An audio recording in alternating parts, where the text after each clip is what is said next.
Opening hook. A scene that stops time. New York City's subway is always loud. The rush of trains, the shuffle of footsteps, the endless chatter of people lost in their own worlds. Nobody stops. Nobody listens. Everyone is in a hurry. But on a freezing December evening, inside the echoing tunnels of the 34th Street station, something happened that made time stand still. In a shadowed corner, a boy no older than 12 sat with a battered guitar in his lap.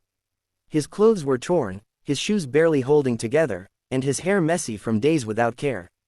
Yet, when you looked into his eyes, there was something there, a storm of sadness, yes, but also a spark of untold stories and unbroken dreams. His name was Danny, and Danny was homeless. Backstory: Danny's fall into hardship. Danny hadn't always lived on the streets. There was a time when he had a warm home, a mother who kissed his forehead every night, and a father who worked long hours in a factory. His mother was a nurse, gentle, kind, the type of woman who hummed lullabies while cooking dinner. His father wasn't perfect, but he tried. Then life began to unravel. His father lost his job when the factory shut down. His mother fell sick with an illness they couldn't afford to treat. Hospital bills stacked up higher than the rent. Eventually, the landlord knocked on their door and demanded they leave.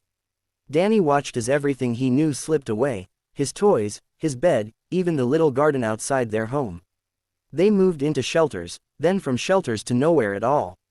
His mother grew weaker by the day. Danny remembered one night, lying beside her in the shelter's bunk bed, when she whispered, "Danny, promise me you'll never let this world steal your music. Music is the language of the heart. It's the voice of hope. When no one listens, sing anyway." A few weeks later, she was gone. His father, shattered by grief, drowned himself in alcohol and disappeared from Danny's life entirely. By the age of 12, Danny was utterly alone. The only thing he had left was his mother's old guitar. It was scratched and missing a string, but when Danny strummed it, he felt her presence beside him. The first song, Subway Magic. That December evening, his stomach empty, his fingers numb from the cold, Danny walked into the subway tunnel. He found a spot near a pillar and placed his small cardboard box in front of him. On it, he had scribbled in messy letters, "Anything helps, thank you." For a long moment, he just sat there, staring at the guitar. His hands trembled, not just from cold, but from fear. What if no one cared? What if they laughed? What if his voice cracked? But then he remembered his mother's words. Sing anyway. He took a deep breath, strummed a shaky chord, and began to sing. His voice was soft at first, swallowed by the noise of footsteps and the roar of an approaching train. People walked past without looking. A man in a suit glanced, then turned away.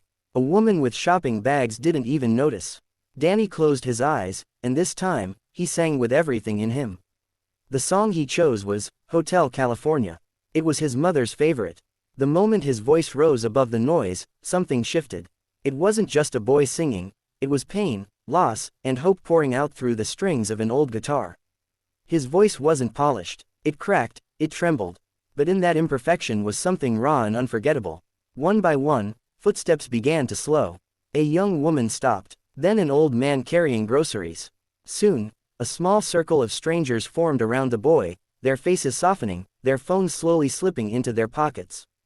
The subway tunnel, once filled with the rush of people ignoring each other, grew quiet.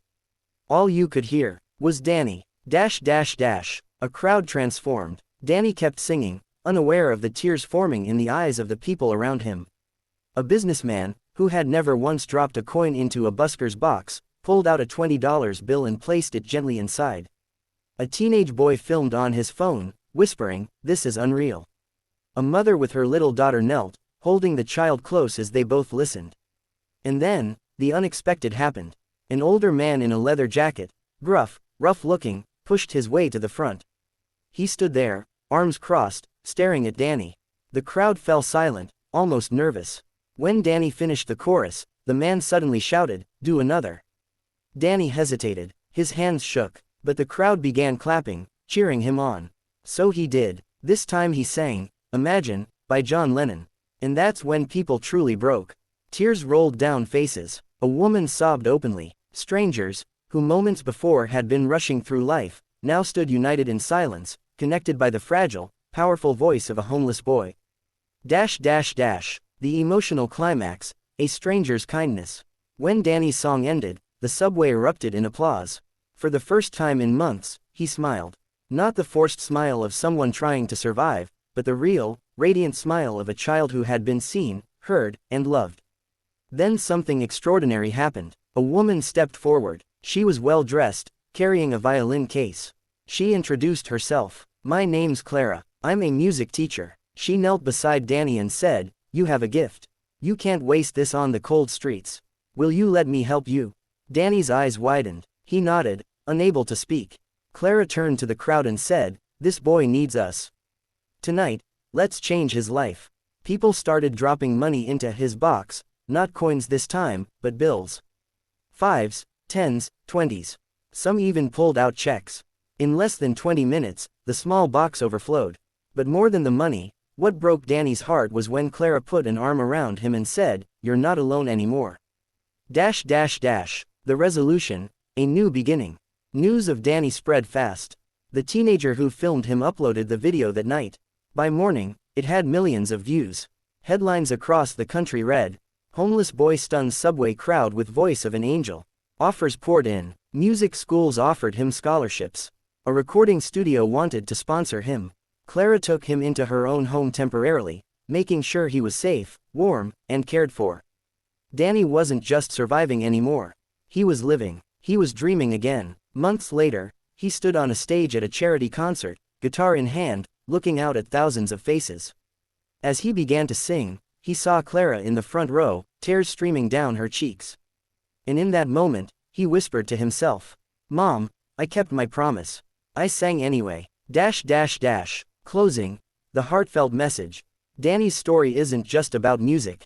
It's about the power of kindness, the courage to share your voice, and the truth that no one is invisible when compassion enters the room. That night in the subway, strangers became family. And one homeless boy reminded the world that hope can bloom even in the darkest tunnels. Because sometimes, the smallest voices can move the biggest crowds. And sometimes, a song can save a life.